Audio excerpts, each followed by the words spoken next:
भद्राय रामचंद्राय वेधसे रघुनाथाय नाथाय सीताया पतये नमः। ओम श्री राम जय राम। ओम श्री राम जय जय राम।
भगवान श्री राम सूर्यवंशी।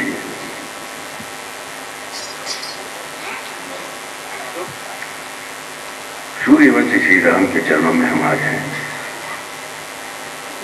अर्थात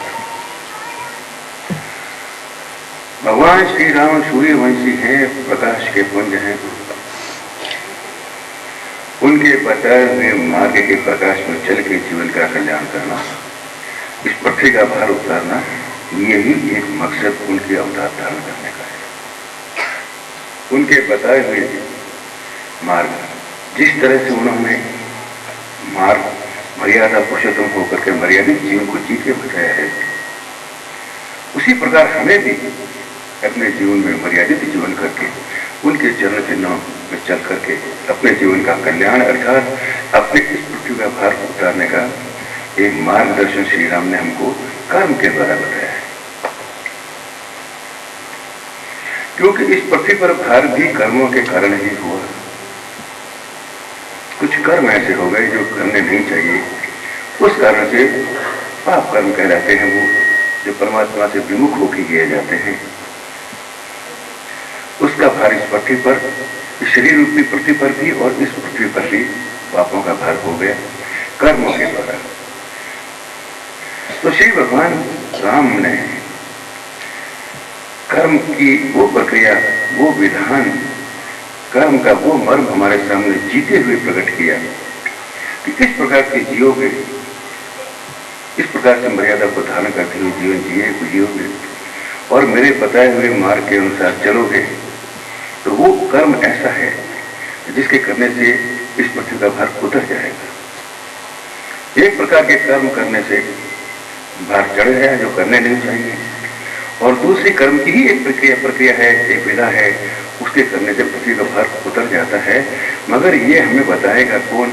भगवान श्री राम स्वयं नर रूप धारण करके पधारे हमारे बीच में।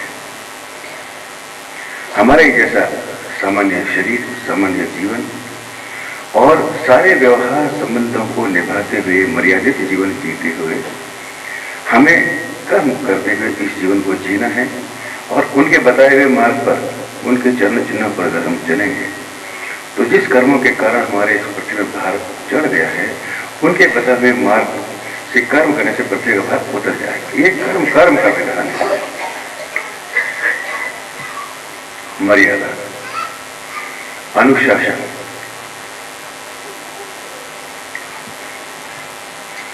अनुशासन में रहे बगैर अपने मन पे शासन हम नहीं कर पाते।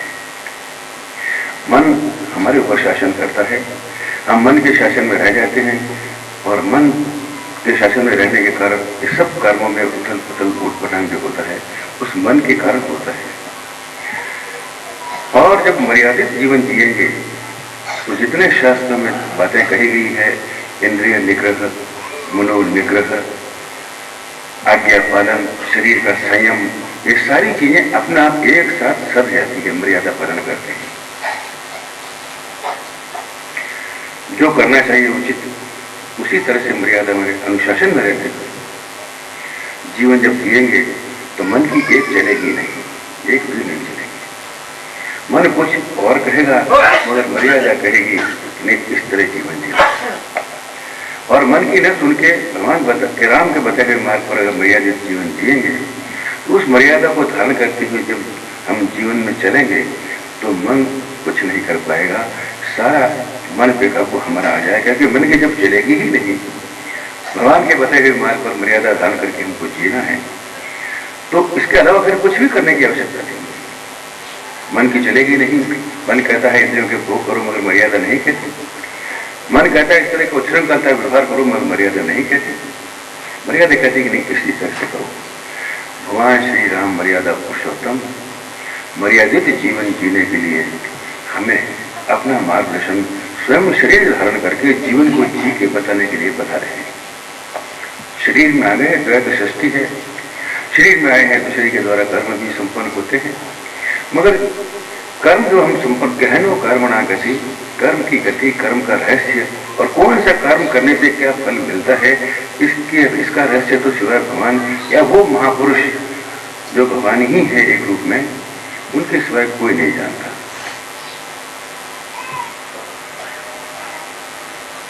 भगवान श्री राम हमारे बीच में अपने शरण में रखकर मर्यादा जीवन जीने के लिए एक पाठ पढ़ाने के लिए बता रहे हैं। अनुशासन, अनुशासन में रहोगे तो मन पे शासन हो जाएगा, और मन पे जब शासन हो जाएगा, मनमुखी जब मन हमारे जीवन को कुछ बिगाड़ नहीं पाएगा तो चित्त शुद्ध होगा। कर्म के द्वारा चित्त शुद्धि का प्रकरण है ये, और चित्त शुद्ध होगा तो भगवान हृदय में प्रेम, अनुराग, भगवान के चरणों में श्री अनुराग जो है वो उत्पन्न होगा, और वही प्रेम जो है इन्हीं भगवान श्री राम के दूसरे अवतार भगवान श्री कृष्ण का जो प्रेम का अवतार है उस क्षेत्र में प्रवेश करने का अधिकार मिलेगा।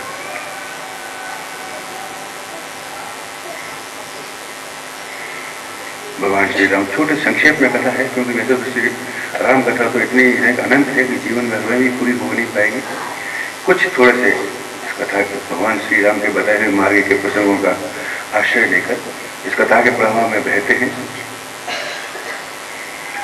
बालक श्री राम है ठुमक जनस रामचंद्र भाजत पैंजनिया। माता कौशल्या देख देख के मुदित हो रही है, उम्र में कुछ बड़े हुए, मगर स्वयं अपने स्वरूप में स्थिति होने के कारण कोई प्रवृत्ति नहीं है। राजकाज में मन लग नहीं रहा है, परम सत्वगुणी स्वरूप है उनका। श्री राम स्वयं पुरुषोत्तम भगवान है, अपने कक्ष में बैठे रहते हैं, राजकाज में कोई रुचि दिखाते नहीं। दशरथ जी को बड़ी चिंता हुई कि पुत्र भी हुआ और हमारे राजकाज में इनकी कोई रुचि नहीं है, तो इस राज्य का कार्य कैसे चलेगा। उन्होंने अपने गुरुदेव श्री वशिष्ठ जी महाराज को बुलाया, कहा कि आप कृपा करके इनको कुछ समझाइए, इनकी किसी चीज में कोई प्रवृत्ति नहीं है, राजकाज में कोई रुचि नहीं है, आखिर राजा के पुत्र हैं, राज का भार संभालना है, तो कुछ तो इनको करना चाहिए, प्रवृत्ति ही नहीं है। गुरु वशिष्ठ जी ने उनके कक्ष में जाकर के जो कुछ एक संवाद किया, जो सत्संग कराया, उसी का नाम योग वशिष्ठ है। मगर कर्म करने के लिए, प्रवृत्ति के लिए कोई कारण तो चाहिए। राजकाज में तो रुचि है नहीं, क्योंकि राज करने के लिए भगवान नहीं पधारे। भगवान पधारे हैं पृथ्वी का भार उतारने के लिए। ये समझने की बात है। राज करने के लिए आते जब तो सीधे राजा बन जाते, राज में रुचि हो ही जाती, मगर नहीं, राज्य करने के लिए नहीं आए। वो पृथ्वी का भार उतारने के लिए पधारे हैं, और पृथ्वी का भार उतारने के लिए जो भार है उसको उतारे जाने के लिए कोई कारण बनना है, तभी तो प्रवृत्ति होगी उसमें। इस योजना के अंतर्गत गुरु विश्वामित्र पधारते हैं, उनके लिए यज्ञ हो रहा है, मारीच आदि बड़े बड़े राक्षस उनके यज्ञ में विघ्न कर रहे हैं। विश्वामित्र जी दशरथ जी के यहाँ पधारे, दशरथ जी ने बड़ा स्वागत किया, चरणों में प्रणाम किया, विराजने के लिए मुनि को आसन दिया और हाथ जोड़ के कहा, बड़ी भाग्य है आप पधारे हैं, दास के लिए कोई सेवा, आपकी क्या आज्ञा है। विश्वामित्र ने कहा, राजन हम आपसे आज एक वस्तु मांगने आए। उन्होंने कहा, सब कुछ आप ही का है भगवान, मांगने के आप हमारे का सर्वस्व आप ही का है, आप आज्ञा कीजिए। उन्होंने बोले, हम कुछ और कुछ नहीं मांगना है, हम आपके इन 2 पुत्रों को मांगना है। कहते ही जैसे मूर्छित से हो गए, बोले हमारे यज्ञ में बड़े बड़े राक्षस विघ्न कर रहे हैं, और उन राक्षसों को मारने के लिए समर्थ केवल ये तुम्हारे 2 भाई हैं, और कोई नहीं मार सकता। इतने भीषण राक्षस हैं, तो हमारे यज्ञ में विघ्न दूर करने के लिए हम इनको मांगने आए हैं। दशरथ जी हा हा करके चिल्लाने लगे, कहने लगे, मुनिवर आप चाहे हमारे प्राण ले जाएंगे, तो इनको हमसे दूर मत कीजिए। अब अगर वहां से दशरथ जी उनको नहीं भेजते हैं, विश्वामित्र के साथ नहीं जाते हैं, तो राक्षसों का जो भार, जो असुरी प्रकृति का भार है, यज्ञ में विघ्न जो हो रहा है, उसको उतारेगा कौन। ये कारण बना उनकी प्रवृत्ति के लिए, जिसके लिए जन्म लिया है, जो शरीर धारण किया है जिस कार्य के लिए, तो वह कार्य पहले सामने कभी उपस्थित कारण होगा, तभी तो कार्य होगा।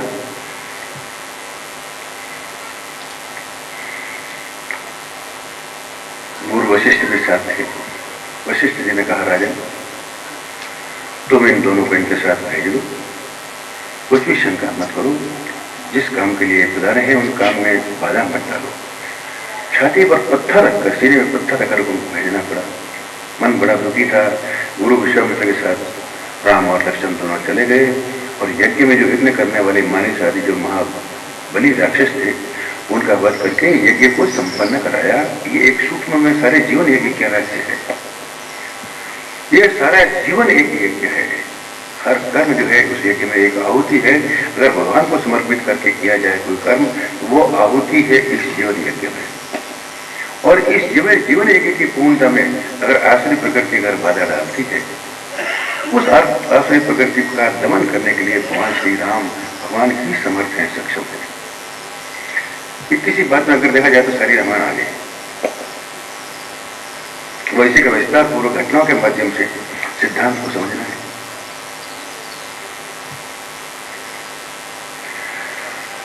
जब यज्ञ संपन्न हो गया उधर जनकपुरी में राजा जनक दुलारी श्री सीता जी का स्वयंवर माना जा रहा है। उसमें एक शर्त थी कि शिव जी का धनुष उस स्वयंवर के प्रांगण में रखा हुआ है। जो कोई उस धनुष को केवल उठा लेगा उन्हीं के गले में सीता जी की वरमाला गिरेगी। और सीता जी का लोग उनके सौंदर्य का उनके प्रति जो आकर्षित जो सीता वो आदि शक्ति थी, आदि शक्ति किसके गले में माला डाले ये लोग बड़े बड़े राजा को स्मरण नहीं कर पाया और आकर्षित होकर के सभी उस यज्ञ स्थल पर पहुंच गए, उस स्वयंवर के स्थल पर जहां की शर्त को पूरी करके अपने गले में माला सीता जी के द्वारा धारण करानी है। इस लोभ के कारण वहां पहुंचे। विश्वामित्र जी ने कहा उनसे बालवंश कारण है, कार्य कारण जगत है। कोई कार्य करने के लिए एक हेतु होता है, कारण होता है, क्यों किया जाए। विश्वामित्र जी ने कहा यहाँ स्वयंवर हो रहा है, जनकपुरी में चला जाए, वहां यज्ञ के दर्शन करेंगे। सीता का स्वयंवर होना जा रहा है। अब गुरु आज्ञा का फलन था, गुरु विश्वामित्र उनको वहां जाने में भी कुछ नहीं और नहीं जाने तो भी कुछ नहीं। राम तो राम ही थे हर स्थिति में। न जाने का आकर्षण था और न नहीं जाने का कोई क्षोभ उनके जीवन में था, क्योंकि आसक्ति और आकर्षण लोक में तो उनकी कहीं थी ही थी। चले गए बड़े बड़े राजा, रावण तक भी वहां आए। धनुष को उठाने की तो बहुत दूर बात है, एक इतना तिल भर हिला नहीं सके। और जनक दुलारी जनक नंदिनी सीता जी हाथ में वरमाला लिए हुए इस प्रतीक्षा में जब राम पहुंचे तो नैनों से नरक लिया, समझ लिया यही हमारे जीवन के स्वामी है। मन में धारण हो गया। जब सब हार चुके तब गुरु विश्वामित्र ने उनसे कहा आप भी जरा देख लीजिए अगर कारण बना आज्ञा पालन करने के लिए। ऐसा नहीं कि सीता जी का स्वयंवर जो है उसकी गला अपने माला पहनने की उनकी इच्छा थी, ऐसा कुछ लोग इच्छा नहीं थी, आज्ञा पालन करना था। और ये शक्ति भगवान राम और उनकी अर्धांगिनी का मिलन का प्रसंग था, एक कारण बना। जैसे ही जाकर के उन्होंने धनुष को उठाने का प्रयत्न किया, उठाया क्या, धनुष टूट गया। भयंकर टंकार सारे जगत में टंकार हुई। परशुराम जी जो है जिनके इष्ट भगवान शंकर और इतने भीषण गर्जना से जब सुना तो हुआ क्या कि भगवान शंकर का धनुष तोड़ दिया गया है। क्रोध का स्वरूप, प्रकट स्वरूप हाथ में फंसा लेकर उस स्थल पर पहुंचे और यह ज्ञात हुआ कि इस बालक ने इस धनुष को तोड़ा है और बरस पड़े आग की तरह। क्या क्या नहीं कहा। मगर यहां पर मर्यादा का प्रसंग शुरू है। एक राजपुत्र किसी ऋषि का अपमान कैसे कर सकता है। कुछ भी कहे, मान अपमान कुछ भी नहीं है। वो ऋषि है, उनकी मर्यादा है और राजपुत्र होने के नाते उनकी मर्यादा में रहकर जीवन जीना है। कुछ भी उसका प्रतिकार वो करने की स्थिति में थे ही नहीं, किया ही नहीं। इधर लक्ष्मण बार बार उत्तेजित हो रहे हैं, भगवान राम उनको कह रहे हैं सामने मर्यादा में रहो। इस समय जो है इनके सामने कुछ भी बोलना अपराध हो जाएगा, अपमान हो जाएगा। जो जीवन हमारा, सारी मर्यादा भंग हो जाएगी। सृष्टि में तो वैसे ही कर्मों के द्वारा विनाश हो रहा है, सारी सृष्टि का विनाश हो जाएगा। लोग हमको जैसा देखेंगे वैसा करेंगे, हमको देख के सीखेंगे लोग। और हमको अगर ये करके देखा गया तो सृष्टि में हमारे आने का प्रयोजन ही नहीं रहेगा। क्यों आया? एक बात है, अगर हम भी किसी को कुछ सिखाना चाहते हैं तो शब्दों से तो कोई आज सीखा नहीं आज तक। अगर घर में वैसे आचरण हम स्वयं कर लेंगे, वो एक ऐसा पाठ है जिसको देख के जिनको समझना है बिना कहे समझ लेंगे, और वही परंपराएं चलती है उसी तरह से। शब्दों से परंपराएं नहीं चलनी है, परंपराएं चली है कर्म से, आचरण से। जैसा आचरण हमारे घर में हमारे बड़ों का देखेंगे वैसे ही बच्चे सीखेंगे। अब हम अपने ढंग से मर्जी है जैसा आचरण करें और लोगों को उपदेश देंगे शास्त्र का, बात बनेगी नहीं, और यही कष्ट का कारण है। भाई जो हम लोगों को कहते हैं ये करना चाहिए, सबसे पहले जिम्मेदारी तो हमारी होती है कि हमको ही कर लेना चाहिए। लोगों के कहने की जरूरत क्या है? झूठ नहीं बोलना तो सबसे पहले तो हमको ही नहीं बोलना चाहिए, किसी का अपमान नहीं करना बड़ों का, तो ये जिम्मेदारी कहते हैं सबसे पहले हमारी बनती है कि हमें तो करना ही नहीं है। और ऐसा करते हुए हर स्थिति में अगर हम देखेंगे अपने पूर्वजों को, अपने बुजुर्गों को, तो उनको हमें कुछ कह के समझाने की आवश्यकता नहीं पड़ेगी। भगवान श्री राम ने करके समझाया है, कह के नहीं। कह के तो व्यासदेव जी ने समझा दिया सब। व्यास जी जो है श्रीमद् भागवत पुराण, महापुराण की रचना करके, शास्त्रों की रचना करके शब्दों के द्वारा सब कुछ समझा दिया, और इसलिए बात बनी नहीं, पार पड़ी नहीं। तब भगवान पृथ्वी पर पार पड़ गया, तो भगवान ने कहा शब्दों से समझ में आएगा नहीं, क्योंकि शब्दों का रहस्य जो है क्या है, कर्म उसका किस तरह से संपन्न होना चाहिए उस शब्द के अनुसार, ये मर्म कोई जानेगा नहीं। इसलिए हमें जल के उसको जी लेना चाहिए, जीवन में आचरण में धारण करके जब पिएंगे तो किसी को शब्दों से समझाने की आवश्यकता नहीं होगी, देख करके लोग समझ लेंगे। क्रोध के अवतार परशुराम जी क्या क्या नहीं कह रहे हैं, खूब डांट रहे हैं, मगर भगवान राम अपनी मर्यादा से हिले नहीं। उत्तेजित हो रहे लक्ष्मण बार बार, मगर उसको रोक दिया गया। मगर एक समय ऐसा आया, कहते कहते कहते श्री राम के मुख से ये निकल गया, मणिवर अब शांत हो जाइए वरना अनर्थ हो जाएगा। मर्यादा का उल्लंघन करना पड़ा। बस जैसे ही उन्होंने कहा, उन्होंने उनकी परिक्रमा करी और प्रणाम करके चल दिए। ये रहस्य समझ में नहीं आया।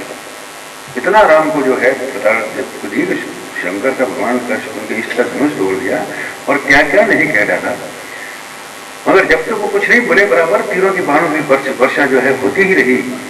जैसे ही उन्होंने कहा कि मुनिवर अब शांत हो जाइए वरना अनर्थ हो जाएगा, मर्यादा भंग हो जाएगी, बस उनका काम हो गया। इसीलिए वो पधारे थे, वो मर्यादा भंग कराने के लिए पधारे। तभी ये रहस्य परिक्रमा करके हाथ जोड़ के चले गए। तो प्रश्न ये उठता है कि परशुराम जी 24 अवतारों में से एक अवतार थे, तो क्या वो नहीं जानते थे कि भगवान श्री राम है कौन? ये जानते हुए फिर उनके साथ ऐसा व्यवहार क्यों किया, ये प्रश्न है। भगवान राम का जन्म जो है पृथ्वी का भार उतारने के लिए था, और सबसे बड़ा भार था रावण। उसका रावण का वध किए बिना इस पृथ्वी का भार उतरना संभव नहीं था। दशानन जिसके 10 मुख हैं, वो रावण आज भी जीवित है। ये मन जिसके 10 मुख है, 10 मुख से भोग करता है, दशानन ये जीव, ये रावण अंदर मन रावण रूप में अभी भी विराजमान है, और भगवान राम भी अंदर ही विराजमान है। राम और रावण का युद्ध और उनका उद्धार, पृथ्वी का भार उतरने की प्रक्रिया निरंतर आज भी चल रही है, क्योंकि भगवान नित्य है। ऐसा नहीं भगवान उस समय वगैरह सृष्टि में भगवान है ही नहीं। जब नित्य है तो उनकी लीला भी नित्य है, हमेशा रहेंगे। सृष्टि से आदि से अंत तक उनकी लीला अलग अलग रूपों में, अलग अलग प्रसंग में, अलग अलग ढंग से आचरण के द्वारा संपन्न होगी। ये क्रम तो निरंतर जारी रहेगा। भगवान राम के जन्म का प्रयोजन था पृथ्वी का भार उतारना, रावण का वध। सबसे बड़ा भार दशानन जो किसी के काबू में नहीं आ सकता, मगर उस पृथ्वी को ऐसे भयंकर तमोगुण को दबा करके पृथ्वी का भार उतारने के लिए कितने बड़े भयंकर तमोगुण की आवश्यकता होगी जो उसको दबा सकता है। भगवान राम तो सत्वगुण थे, उसमें तो सत्वगुण था, तमोगुण तो था ही नहीं। तो इस सत्वगुण अवस्था में रावण का वध कैसे संभव है? परशुराम जी ने क्रोध धारण करके, क्रोध में जो तीखे कटु बाणों से वर्षा करते करते उनके हृदय में उस तमोगुण को प्रवेश करा दिया। आखिर उनको तमोगुण को धारण विवश होकर धारण करना पड़ा, और कुछ मर्यादा का उल्लंघन किया जो किसी काल में स्वप्न में भी संभव नहीं है। तो अगर आवश्यकता पड़े तो इतना भयंकर तमोगुण धारण कर लिया कि मुनि का अपमान भी कर करना पड़े तो मर्यादा तोड़ करके, अगर धर्म के विरुद्ध है तो कर देंगे।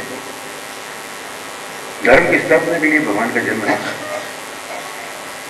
कर दिया उन्होंने।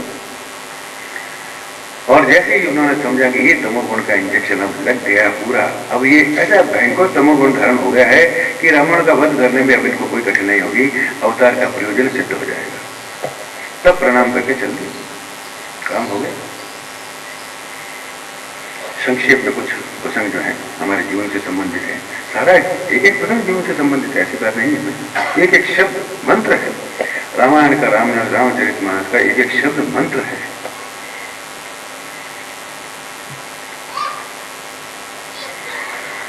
सीता जी के स्वयंवर में वरमाला श्री राम के गले में धारण हो गई।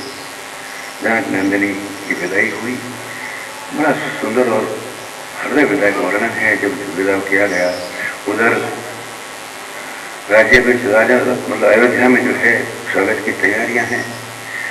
जाने पर यह योजना थी कि भगवान राम जो है योग्य हो गए हैं, इनको राज सिंहासन का भार देकर दशरथ जी अपना भार मुक्त होना चाहते थे। और उस योजना के अंतर्गत गुरु वशिष्ठ ने मुहूर्त निकाला भगवान के राज्य अभिषेक तिलक का, इस दिन भगवान का राज्य तिलक होगा। मगर होनी वही बात है, भगवान राजा बनने के लिए आए ही नहीं और राज्य करने के लिए आए ही नहीं, तो ये कार्य कैसे संपन्न हो सकता था? उनका प्रयोजन राज करना था ही नहीं, उनका प्रयोजन राज्य में जो विघ्न थे उसको दूर करके राज्य में शांति स्थापना का प्रयोजन था, राज्य करने का नहीं था।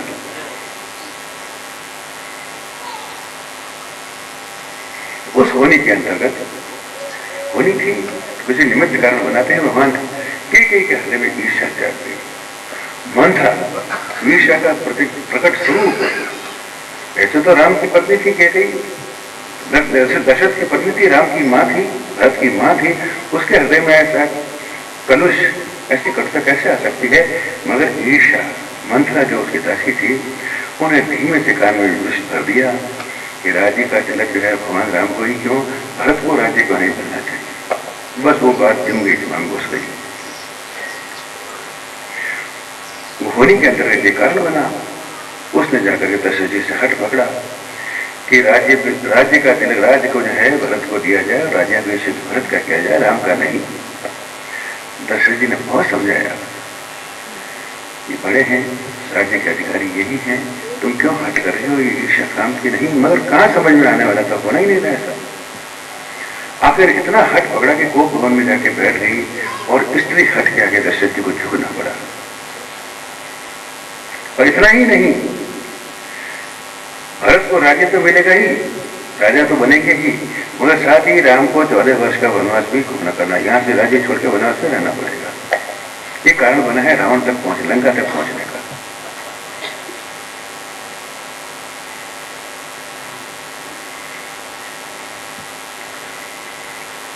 चौदह साल का वनवास राम को, भरत को राज्य। जब भरत को कहा गया कि आप राज्य कीजिए, राम जी वनवास जा रहे हैं, वो भाई एक एक संबंध का आदर्श मर्यादा इस तरह से खोल खोल के रामायण में क्या है, हृदय विदारक कुछ मतलब आदमी समाधिस्थ हो जाएगा अगर एक एक दफे का अगर ये जीवन में समझ लें।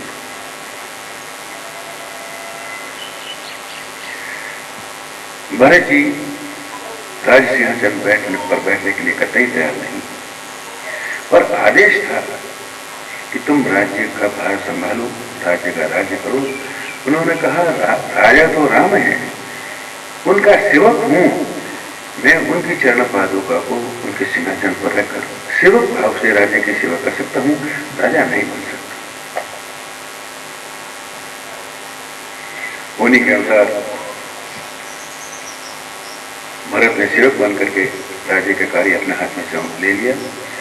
भगवान श्री राम वन को जब चलने लगे, सुमंत अपने रथ पर बैठा करके गंगा तट पर ले गए और अयोध्या की विदाई का उसमें जो भगवान के जाने का समय था, उसके प्रसंग एक, अब उसमें तो अगर इस रामायण में घुस जाएंगे तो फिर 7 दिन इसी प्रसंग के लिए लेने पड़ेंगे। अभी तो राम जी के दर्शन करते हुए उनके बताए मार्ग पर चल करके आचरण को जीवन में उतार के उसकी बात समझ करके ही आगे प्रवेश करना है कृष्ण के भगवान के साम्राज्य में। तो इनका सहारा लेकर इस गलियों में से गुजरते अयोध्या से गुजरते सीधे वहां गोकुल पहुंचना है, वृंदावन जाना है। गंगा तट पर जब गए, गंगा पार जाना था, केवल उसकी नाव थी, वो गंगा जी में इस पार से उस पार ले जाया करता था यात्रियों को। जब भगवान राम और सीता जी भी पीछे चल दी, अकेले में अपने पति को उसके बिना कैसे रहूंगी। राम लक्ष्मण और सीता तीनों उनके साथ चले। अगर सीता साथ नहीं जाती तो रावण के वध का कारण ही नहीं बनता। रावण के वध का कारण ही सीता जी के कारण हुआ।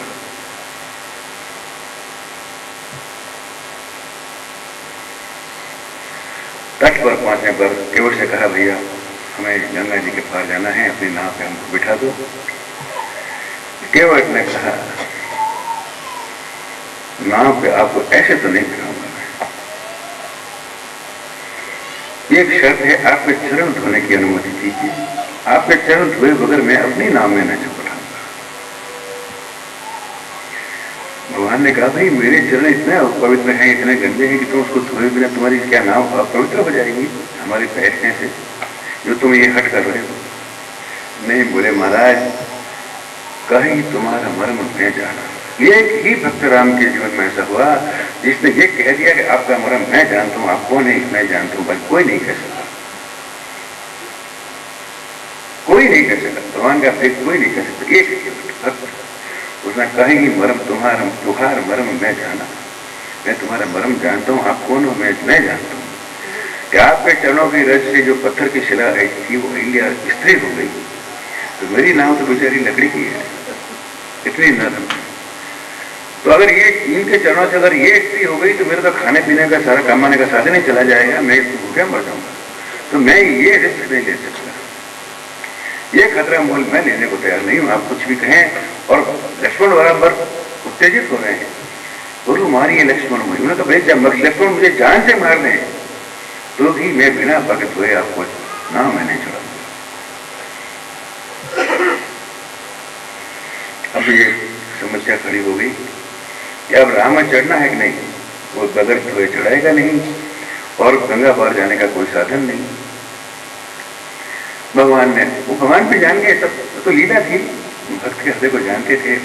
हल्के से मुस्कुरा के कहा, हमारी जो इच्छा हो करो, मगर हमको तो नाव उधर पहुंचा दो पार।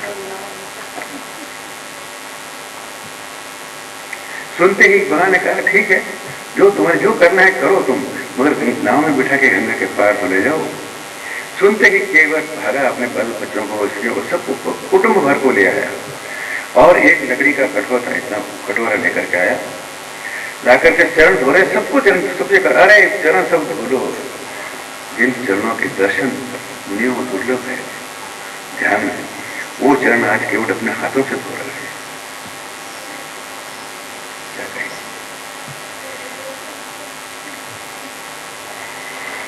चरण धोकर के सबको पिला रहे हैं। चरण में सब परिवार के सहित तैरने का आयोजन कर लिया उसने, अकेले नहीं, बस अकेले नहीं तैरता, सारे परिवार वालों। आज हम भी देखते हैं, वो मर्म समझ में नहीं आता। कोई महापुरुष रहते हैं जिनके घर में, जिनके यजमान के घर में, वो सब बच्चों को पकड़ पकड़ के लाते हैं, प्रणाम करके, धन्यवाद करके। भाव यह थी कि एक संस्कार होता है, वो तो घर केवट की बात तो दूसरी थी, मगर असल में हकीकत तो यही है कि वो पुण्य कर्म जो है करने का अवसर तभी मिलता है जब किसी महापुरुष के जीवन में महापुरुष से संयोग बनता है। सारे परिवार वालों को चरण मत मिलाया गया, तब चरण धो करके नाव में भगवान ने बिठा करके गंगा के उस पार ले जाके उतार दिया। अब सीता जी मन में सोच रही है, संकोच हो रहा है, इसने नाव से उतार तो दिया पार, और इस नाव के उतरे के बदले में हमने तो इनको कुछ भी नहीं दिया। तो संकेत से कहा कि इनको कुछ उतराई तो दीजिए, कुछ इनकी मजदूरी तो दे दो। तो भगवान ने उन्होंने अपने एक अंगूठी मुद्रिका उतार के दी कि ये जसवंत के उतराई में देने लगे। जब भगवान ने केवट ने कहा नहीं, हम आपसे उतराई नहीं ले सकते, क्योंकि आपकी और हमारी दोनों की जाति एक है। मैं गंगा के पार ले जाता हूं, केवट हूं, आप भवसागर के पार उतार के ले जाते हो, आप भी केवट ही। तो नाई नाई से पैसे नहीं लेता, धोबी धोबी से पैसे नहीं लेता, तो आप मेरे सजाती है, मैं आपसे उतराई कैसे लूं? फिर भी अगर आप उतराई देना चाहते हैं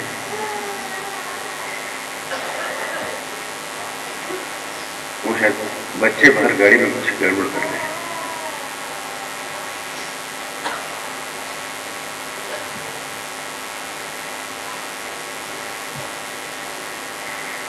फिर भी अगर आप उतराई देना चाहते हैं तो मैंने आपको गंगा के पार उतार दिया, आप मुझे भवसागर से पार उतार देना,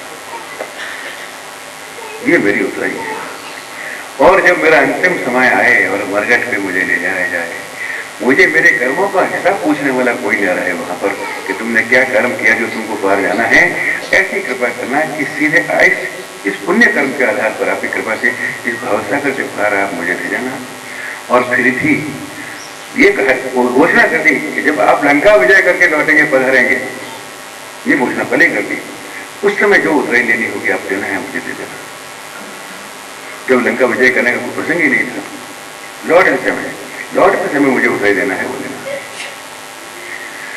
गंगा के पास चले गए, सब मुनियों से आशीर्वाद लेने के, भगवान राम जी से आशीर्वाद लेने के लिए पधारते हैं। जगह जगह मुनि लोग कहीं आशीर्वाद देते हैं, कई लोग भगवान के दर्शन करने के लिए लालायित हो जाते हैं। एक प्रसंग मुख्य इसमें है कि सबसे पहले सुपर्णका उनके सामने आई। भगवान की शक्ति का जब अवतरण होता है, भगवान अवतरित होते हैं शरीर में, उस शरीर में एक ऐसा आकर्षण तत्व ही पैदा हो जाता है कि किसी भी गुण का, कैसा भी तमोगुणी, रजोगुणी, सत्वगुणी, दुष्ट कुछ भी हो, उनसे आकर्षित हुए बिना नहीं जाते। और सबसे पहले वो आकर्षित होते हैं जो तमोगुणी है। तमोगुणी जो है वो उसके स्वरूप को अपने वर्ण करके अपने अधीन रखना चाहते हैं, और सतोगुणी जो है वो उस शरीर के शरणागत होना चाहते हैं। इतना ही अंतर है। असुर जो है उसको वर्ण करके अपना अधीन, अपना साम्राज्य उस पर स्थापित करना चाहते हैं, और भक्त और संत जो है वो उनकी शरण में रह करके आनंद लेना चाहते हैं, शरणागत होना चाहते हैं। इतना ही अंतर है। एक वर्ण करना चाहता है, एक शरण होना चाहता है।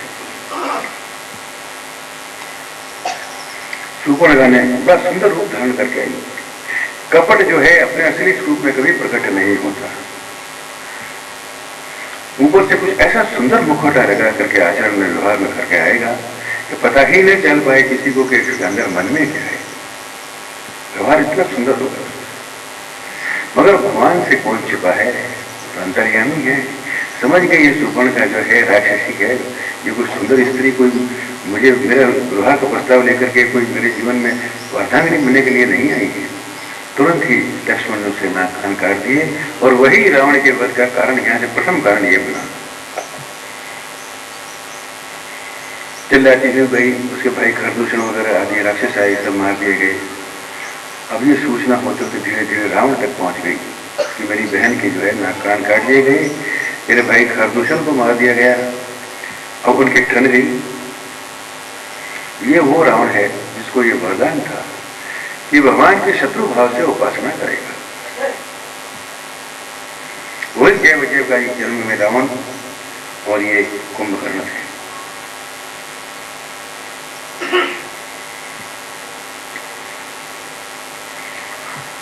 दृढ़ शत्रु भाव के कारण भगवान की उपासना रावण का जीवन था।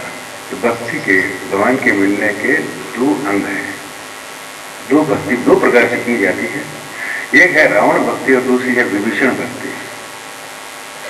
रावण के द्वारा जैसी भक्ति, अगर रावण की भक्ति की जाए, रावण भक्ति में सब कुछ सर्वस्व स्वाहा करने के बाद अपना तब भगवान राम के दर्शन होते हैं, कुछ भी बचा नहीं रह पाता। इतना दृढ़ शत्रु भाव, वो शत्रु भाव के कारण राम के सम्मुख होने के लिए, राम के अरस परस होने के लिए जो कुछ संपत्ति, संपदा, ऐश्वर्य, यश जो कुछ है, परिवार से सब उस यज्ञ के हवन की में स्वाहा कर लेते हैं तो भगवान राम मिलते हैं। और विभीषण भक्ति में यह है कुछ भी छोड़ने की आवश्यकता नहीं है, केवल हृदय में भगवान के प्रति एक शरणागति का भाव हो और शरणागत होकर वैसे ही अपने हृदय को समर्पित करके भगवान के चरणों में चला जाए तो राज भी मिल जाएगा और भगवान भी मिल जाएगी। ये शरणागति का भाव, वो साधन मार्ग है कर्म के द्वारा, ये शरणागति का मार्ग है।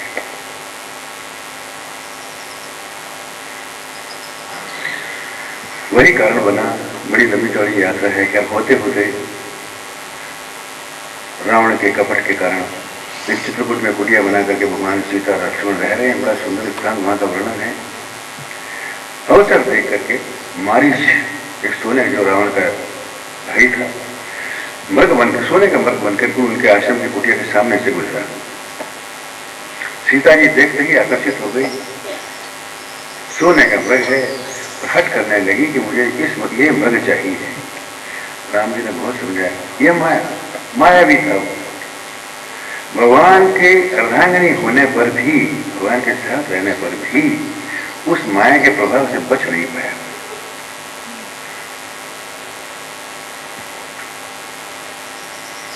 हट के कारण भगवान को मृग को लेने के लिए उसके पीछे शिकार करने के लिए जाना पड़ा। लक्ष्मण पहले पे थे कि तुम इसे यहाँ पहरा देना, मैं जा रहा हूँ। आने में जरा देर हो गई तो सीता जी को शंका होने लगी। लक्ष्मण को कहा, बहुत देर हो गई, तुम अपने भाई को ढूंढने के लिए जाओ, पीछे कहीं राक्षस ने कुछ अहित तो न कर दिया हो। लक्ष्मण ने कहा, मैया मुझे यहाँ से मत भेजो, मैं यहाँ नियुक्त हूँ आपके द्वार पर रक्षा के लिए, मैं यहाँ से छोड़ कर नहीं जाऊंगा। सीता ने बड़ा उल्हाना दे दिया उनको। तब विवश होकर के जाना पड़ा और मगर ये कहा कि देखो मैं इस कुटिया के बाहर एक लकीर खींच जाता हूँ, इसके बाहर पाँव मत रखना, ये मर्यादा की लकीर है। लक्ष्मण रेखा मर्यादा के बाहर होकर कोई काम मत करना है, जो रावण आके ले जाएगा। सीधी सीधी बात है।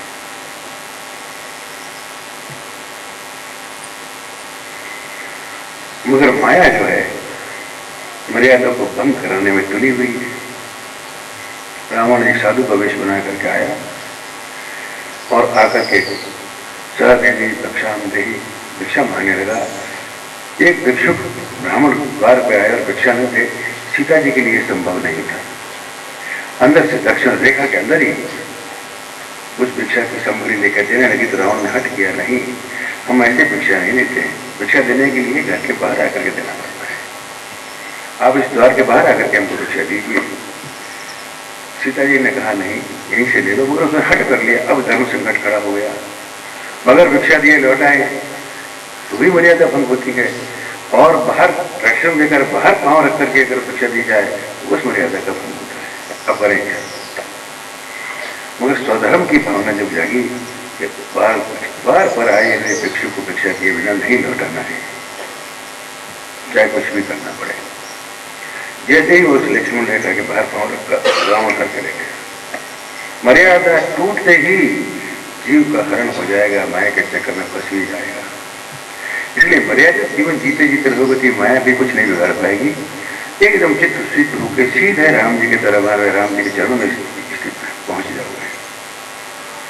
और राम जी के जब चरणों में पहुंच जाओगे, उसका मार्ग का अनुसरण करते करते, तो वही राम अपने दूसरे अवतार में अपने साम्राज्य में, प्रेम के साम्राज्य में ले जाएंगे हमको।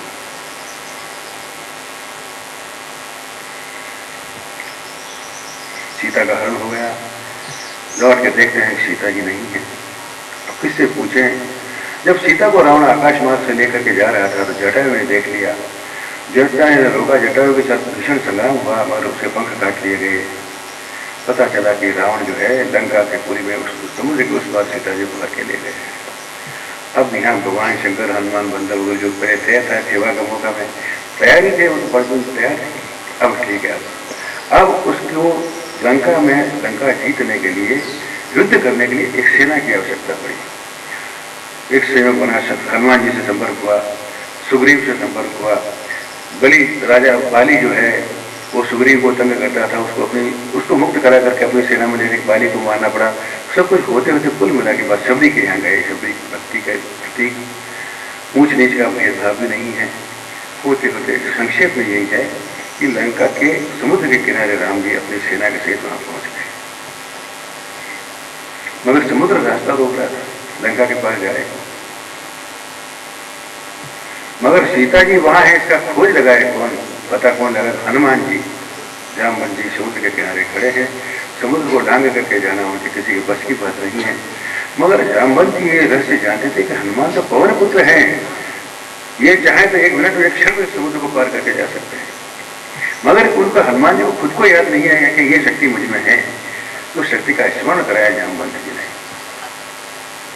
कि आप क्या देख रहे हैं, आप तो कौन पुत्र हैं, आपको तो आपको बहुत शक्ति है, अपने संकल्प मात्र से इस समुद्र को पार करके वहां लंकापुरी में जा सकते हैं। जैसे ही उनको जो है स्मृति हुई और एक भयंकर हुंकार करके ये विशाल काया धारण करके समुद्र को लांग के जाने के लिए तैयार हो गए। मगर उस समुद्र में सुरसा नाम की राक्षसी रहती थी। सुरसा इतना मोह उसका फैला हुआ कि उस समुद्र के ऊपर से कोई परिंदा, एक मच्छर भी नहीं जा सकता, परिंदा पक्षी भी जा नहीं सकता। वो समुद्र के ऊपर से कोई गुजरेगा तो उसको श्वास के द्वारा खींच लेती है अंदर। हनुमान जी को पता था कि सुरसा जो राक्षसी इसके अंदर बैठी हुई है, अगर मैं इसी आकाश से उड़ता हुआ जाऊंगा, उसकी नजर में आऊंगा तो मुझे भी खींच लेगी। सुरसा कौन है? इस बहुत समुद्र में सुरसा कौन है? इस सागर में सुरसा है तृष्णा। तृष्णा किसी को नहीं छोड़ती। इतना भयंकर उसका मुंह फैला हुआ है कि बड़े से बड़े बलशाली, बड़े से बड़े योगी महात्मा भी उस तृष्णा की चपेट से नहीं बच सकते। और इतना मुंह फैलाया हुआ है, उसके ऊपर से कोई जा ही नहीं सकता। तृष्णा को पार करके कोई नहीं जा सकता उस समुद्र में। मगर तृष्णा को वो पार कर सकता है जो बिल्कुल अकिंचन कण हो गया, रजकण हो गया है, जिसका आकार है ही नहीं, अभिमान जिसके ऊपर है ही नहीं, उसके जीवन में तृष्णा को कुछ बिगाड़ नहीं सकती। वो तृष्णा रहती ही नहीं। पूर्ण तृप्त जिनका जीवन है, अकिंचन हो गया है, अभिमान शून्य जिनका जीवन हो गया है, वही उस तृष्णा को पार कर सकते हैं। तो हनुमान जी उस आकार से उसको पार करने की उन्होंने सोची कि ये तो जाएंगे। उन्होंने एक मच्छर का छोटा सा रूप धारण करके उसके मुंह में प्रवेश कर गए और नाक में से ऊपर निकल के उधर चले गए। अर्थात अगर उस समुद्र को तृष्णा के पार करना है, तृष्णा को पार करने के लिए सारी इच्छाएं, वासनाएं, अपने आकार का अभिमान, सब प्रकार के अभिमान को समाप्त जब करना होगा, उसका तृष्णा कुछ नहीं कर सकती। ये तो खींच लेगी अंदर, एक ही श्वास में सारे जगत को खींच रखा है। लंका पे जाने पर पता चला त्रिजटा नाम की राक्षसी थी, उसने शायद अशोक वन में सीता जी को कैद कर रखा है रावण ने। रोज रावण प्रलोभन देता था सीता जी को, मगर उसकी तरफ आंख उठा के देखती ही नहीं थी। जब जाने लगे सीता जी का पता लगाने के लिए, पता चला कि कोई बानर आ गया। उसने जाते ही तोड़ फोड़, वृक्ष तोड़ना, ये करना, लंका को उजाड़ना प्रारंभ कर दिया। सूचना रावण के पास पहुंची कि भीषण कोई बंदर आया है, किसी के वश में नहीं आ रहा है और सारी लंका को तहस नहस कर रहा है। आज्ञा दी गई कि उसको बांध के पकड़ के ले आओ। हनुमान जी को ले गए बांध के पकड़ के और कहा कि इसकी पूंछ में आग लगा दो। तो एक मशाल बना के, कपड़ा लगा के, तेल लगा के उसमें मशाल बना के आग लगा। हनुमान जी चाहते ही यही थे, लंका को जलाने के लिए वो कहां से काकड़ा और लकड़ी लेके आते हैं? जलाना था लंका को, तो उन्होंने उसी पूंछ का सहारा लेके उसी पूंछ के सहारे से सारी लंका को जला दिया। उनको मौका मिल गया, उन्होंने प्रतिरोध नहीं किया। जब पूंछ पे कपड़ा बांधा गया, तेल लगाया, आग लगी, उन्होंने कुछ नहीं कहा और लगा के छोड़ दिया गया, अब ये जल जाएगा। छोड़ते ही उन्होंने जल क्या जाएगा, उन्होंने जलाना शुरू कर दिया लंका को। लौट के आए, सूचना हो गई कि सीता जी अशोक ने वहीं पर विभीषण से मिलना। विभीषण ने कहा, इस लंका में राम के भक्त आप जैसे संतों का आना संभव कैसे है? ये तो भगवान की कृपा है। तब उन्होंने कहा कि अब मोहि भाव भरोसा हनुमंता, हे हनुमान जी, अब मुझे इस बात का विशेष मतलब यह विश्वास हो गया कि बिना हरि कृपा मेरे नहीं संभव। आपके दर्शन भगवान राम की कृपा के बिना होना संभव ही नहीं था। उनकी कृपा से ही आपका मुझे दर्शन यहाँ पर संतों का समागम हुआ।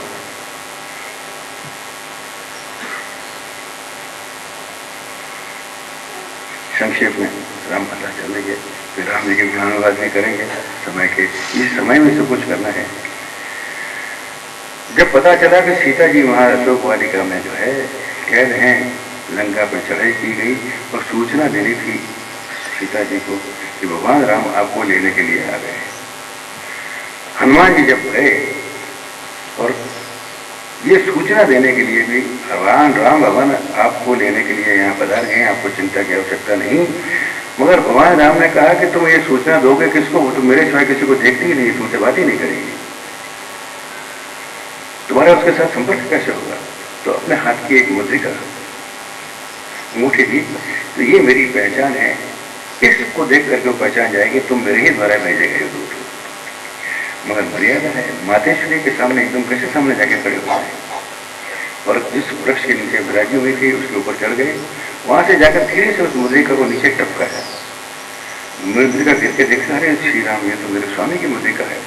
देखा ऊपर कौन है, तब नीचे उतर गया है, हाथ जोड़ करके संदेशा सुनाया कि मातेश्वरी अब स्वामी भगवान श्री राम आपको यहाँ से मुक्त कराने के लिए पधार गए हैं, आप निश्चिंत हो जाओ।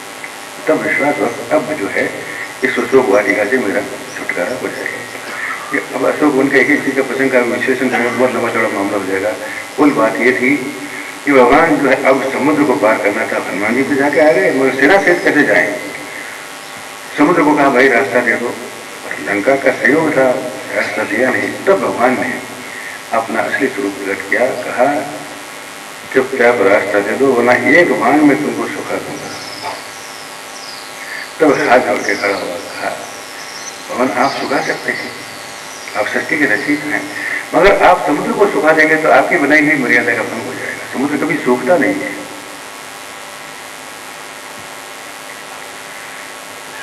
तो उसने कहा आप ही की सेना में नल और नील नाम के जो धुरंधर है उनको ये वरदान है कि उनको जरा पत्थर जो पानी में फेंके जाते हैं वो डूबते नहीं हैं, उनके द्वारा पत्थरों को डाल करके पुल बना करके मेरे ऊपर से आप पार बचेंगे।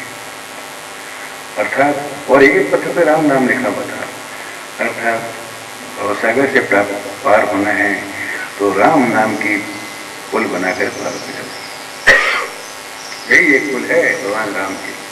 राम राम राम राम राम नाम के पत्थर पे ये जीवन के जो कर्म हैं, कर्मों के पत्थर जो हैं, इस पर राम का आश्रय लेते हुए इसके पार हो सकते हैं, इसके अलावा कोई उपाय नहीं।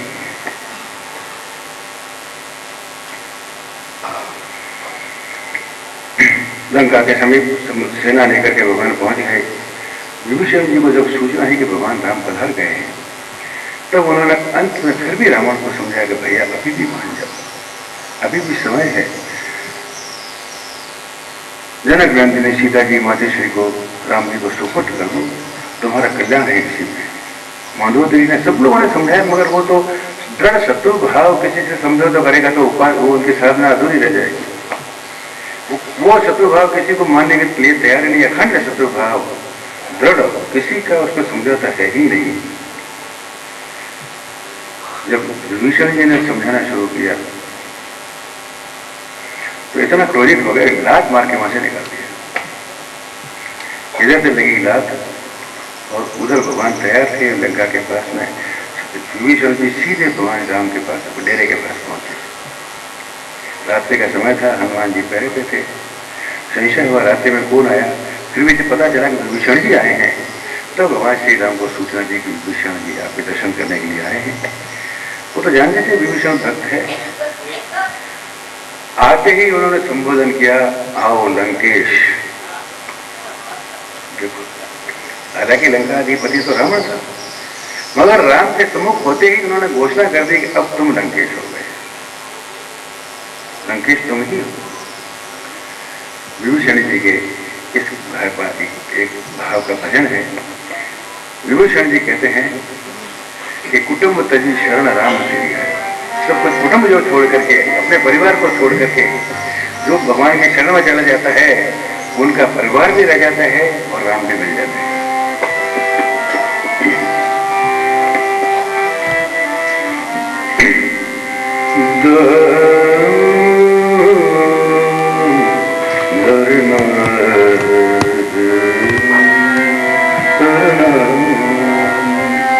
कुटुंब तजी शरण राम तोरी